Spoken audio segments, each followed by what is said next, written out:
Got to make a circle slightly smaller than 6 inches, actually about a 1/4 inch smaller. Set my tape, 2 7/8. Nice vertical fastener, and we just swing that around. I cut this out and I'll have my circle.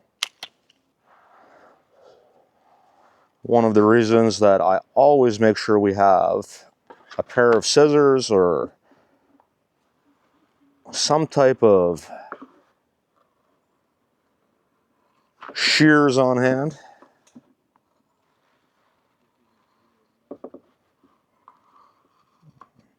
I've been very impressed with these Tajima shears. They have probably outlasted any other on the job site.